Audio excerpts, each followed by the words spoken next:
Welcome to episode 544 of Salsidoparanormal, and tonight I'm sharing true paranormal stories from the web.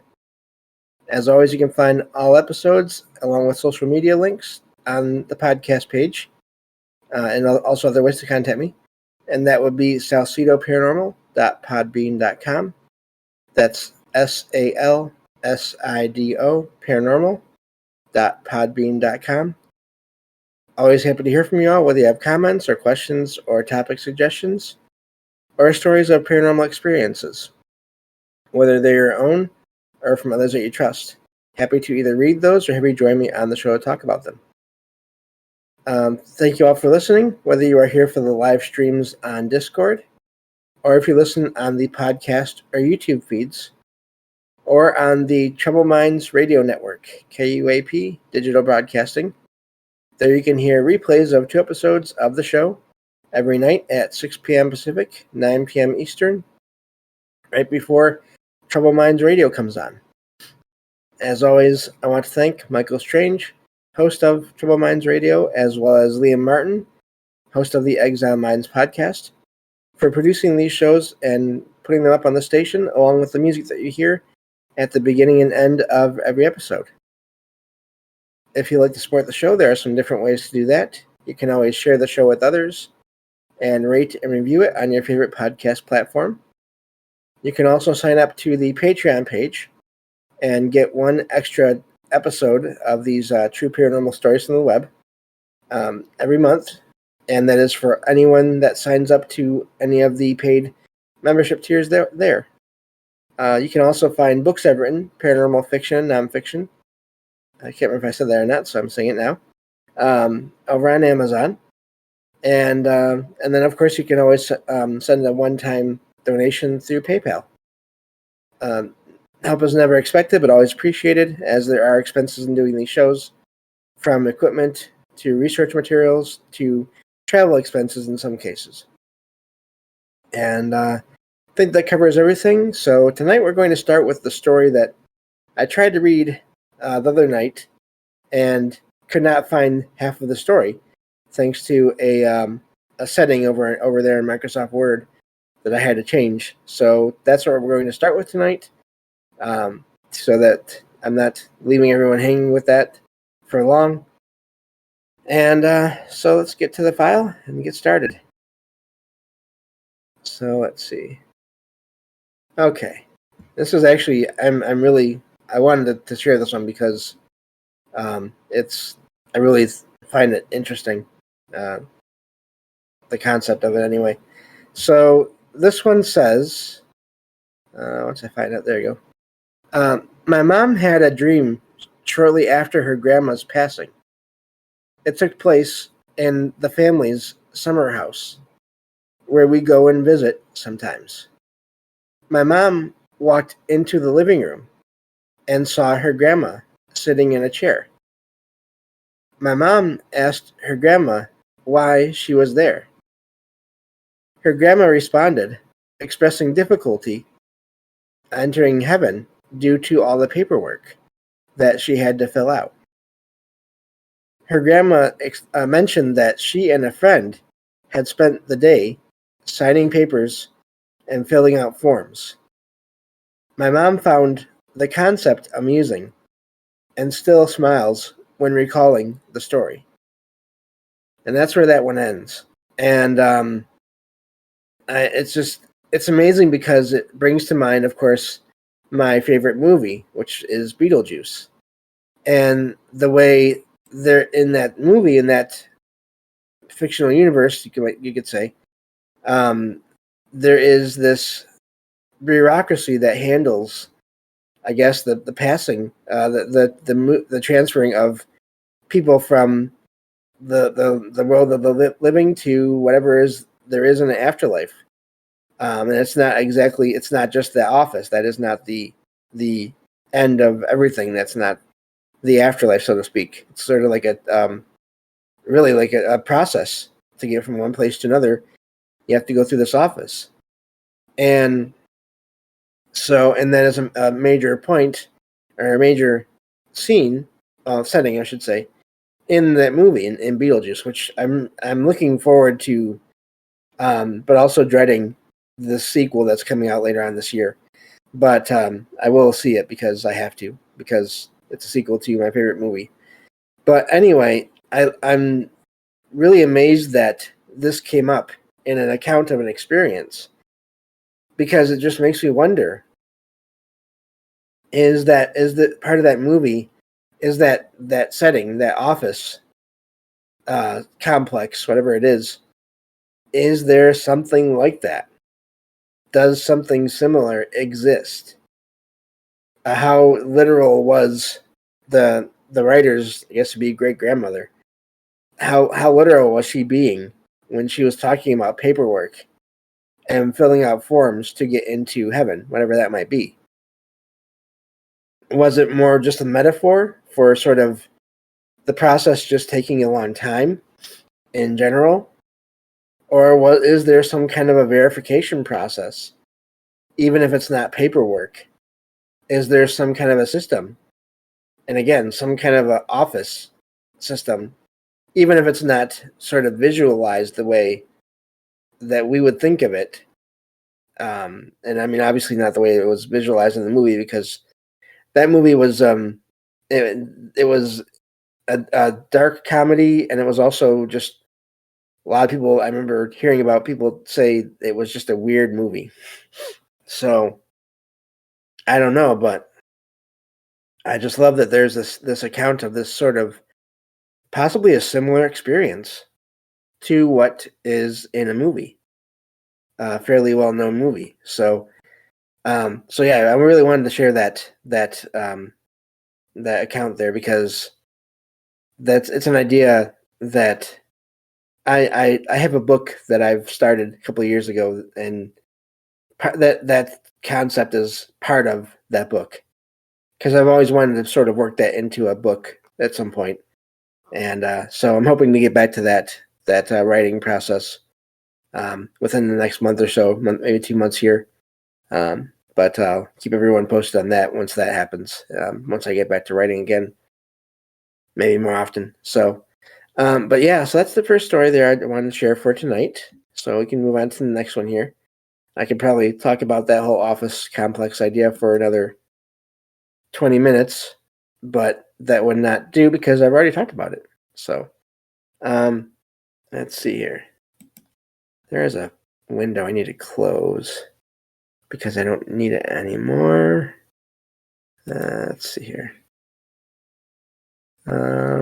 Okay, save. Okay, there we go. It's causing an extra step in my process here, and it was not helping, so I had to close it.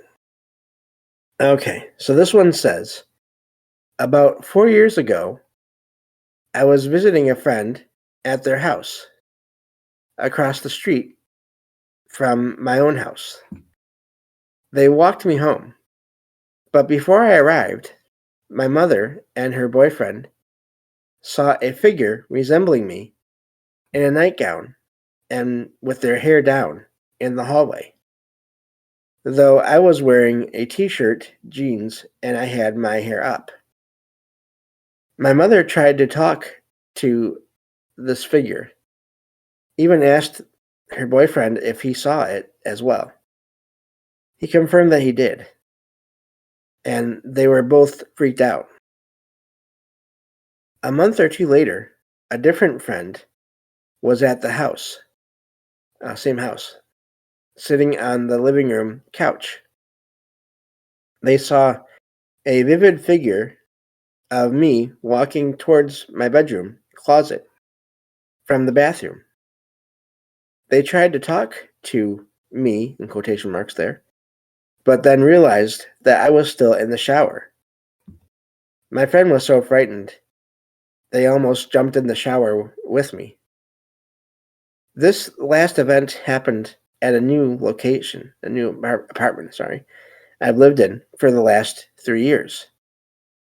There were no more sightings until last year, when my boyfriend heard my voice and saw me walk into the bathroom.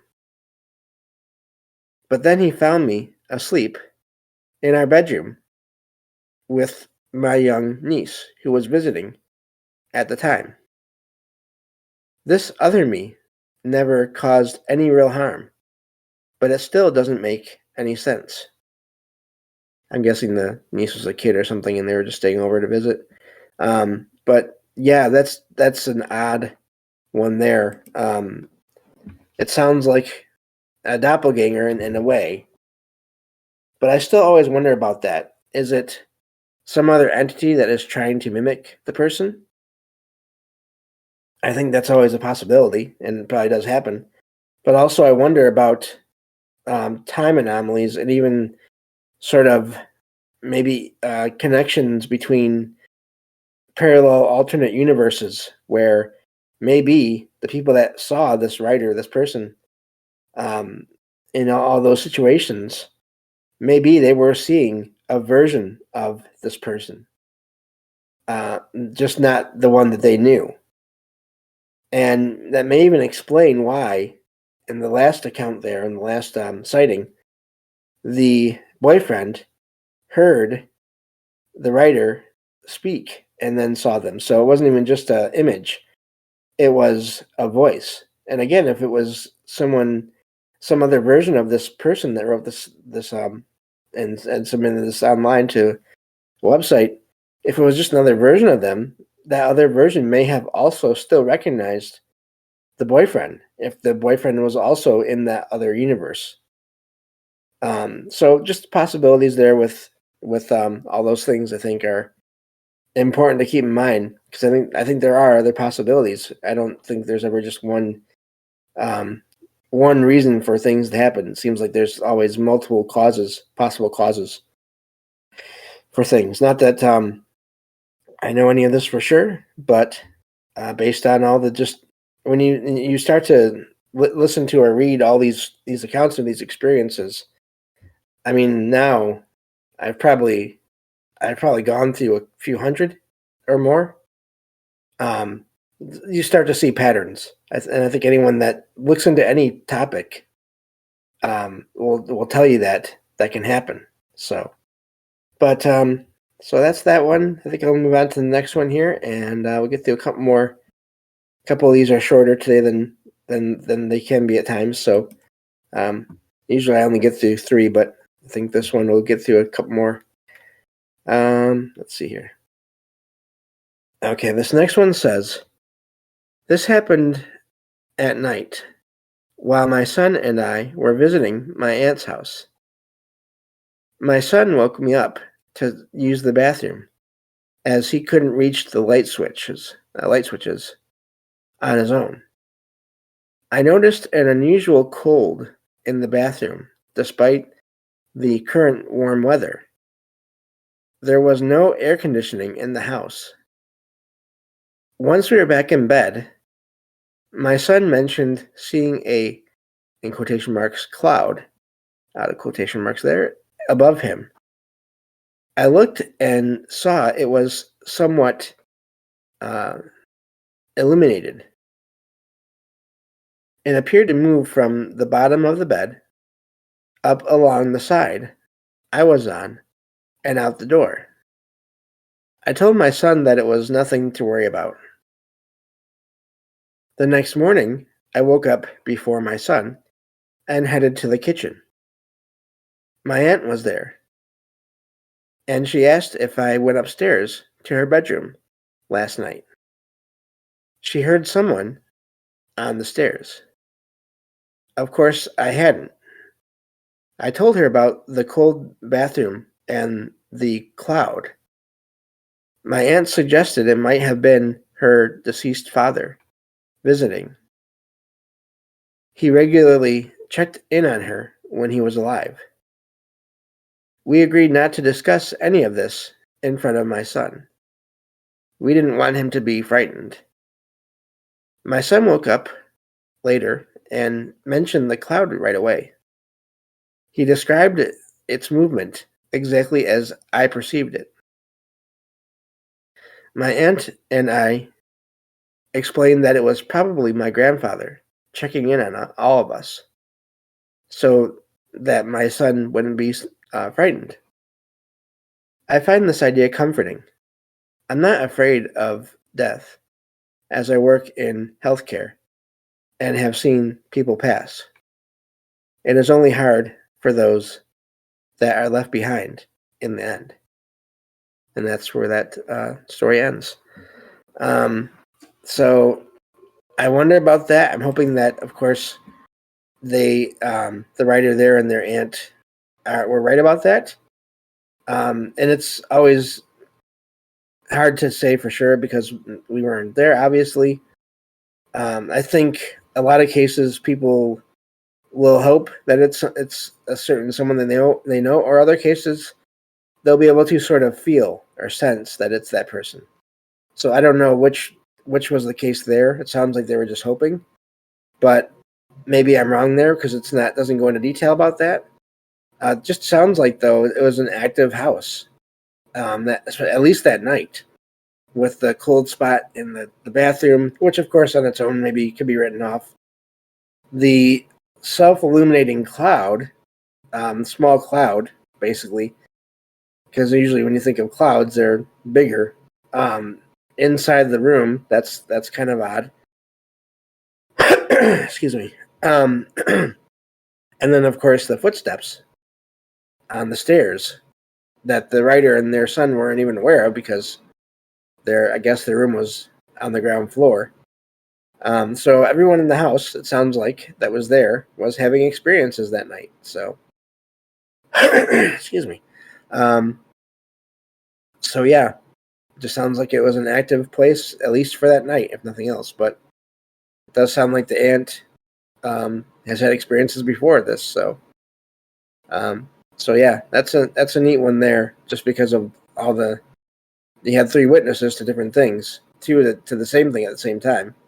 So I always find that neat when that happens, when you can get sort of confirmation like that. So moving on to the next story here. Let's see what this one is. Okay. All right. So this one says, I have worked at my current job for nearly 7 years. It's in a 250,000 square foot former factory building. While picking candles in the candle company I started at, I saw someone in a white t-shirt out of the corner of my eye. At first, I thought I was just seeing things, until my coworkers confirmed it's E. And again, I don't use names in these accounts, so that's why I'm just using a letter. It says, until they confirmed it was E, a deceased forklift operator or driver. E died in a forklift accident while wearing a white t-shirt. The candle company went out of business, replaced by a modular construction company. Not wanting to be unemployed, I applied for a job at this new company and got hired to work at the front desk. I have had other experiences while working in this building. The first one that happened while I was in my new job was that the faucet turned on by itself in a dark upstairs restroom. But I'm not the only one. My boss has heard unexplained whistling at 3 a.m. when he knew he was the only person in the building. He told me about this, and I told him what I had heard about E and my own experiences with him as well. One day, the doors unexpectedly flew open in front of everyone. The glass lobby doors sometimes refuse to unlock for me until I wait a moment. I think that E enjoys the company and is lonely. We acknowledge E's presence and encounter him frequently to this day. So that's where that one ends. Sounds like an active place. And it just sounds like many people there have experiences, and even from, again, one company to the other, that moved into the location with only that one. Well, I guess I don't know if it was only that one person, but with the writer there, having experiences before or with the first company and the second company. But then again, having experiences there besides them. So, yeah, I don't know for sure, obviously, if it's the person that they think it is, but it also could be. But those workplace anomalous events, those workplace hauntings, if you want to call them that, or hotspots of paranormal activity in work settings, those are always amazing to me because, like I always say, it's not a haunted house. It's not an old house that looks like it should be haunted, or an old hospital or hotel that looks like it should be haunted. It's just a place where work is done. It's not meant to be lived in or stayed in as far as relaxing in. So it's just something totally different there. And so yeah, those kinds of experiences to me are always amazing because of that different kind of a setting that people are in, and I'm guessing a frame of mind as well. So let me see here. So I think that's where we're going to leave it with, as far as I have one more story. I mean, I have more stories here, not one more story. But yeah, I think I can. No, I don't know. I'll do it. I'll try. This next one says, I was out for a walk on a trail in a park with my son in his stroller. There was a sudden eerie silence on the path. I felt uneasy, and my baby went quiet as well. At one point, I noticed an older, run-down building. The path in this area also looked strange, as if it hadn't been established yet. I decided to turn the stroller around and leave the area. I tried to act like nothing was weird, talking to and interacting with my baby as I walked. For some reason, I felt like I shouldn't say my son's name out loud. At one point, I saw a figure in the distance that wore some kind of a cloak and hood, though I couldn't see any facial features. It was transparent as well. A moment later, it vanished. Once I crossed a bridge I recognized and got back to the main area in the park, the sounds of nature rushed back in around me. I was relieved and sped up to get out of the park. Overall, it was a strange experience. That's where that one ends. Sounds like possible trip to another dimension, another time, possibly with the trail not looking like it did. Who knows what that hooded, cloaked figure was, especially if it was transparent. But again, I do think time and dimensional anomalies can make things look weird, even if they're not. But still, it could have also been something else that was able to be transparent. So a lot of things going on there. The weird silence. It's possible they went through some kind of a temporary portal, and that's why everything looks so weird to them and felt so weird to them. So a lot of commonalities there in that account and others that I've heard over the last few years and read over the last few years of weird things happening out in nature. So, but that's all for tonight. Thank you all for listening, and I will talk to you all on the next episode of Salsidoparanormal. Take care.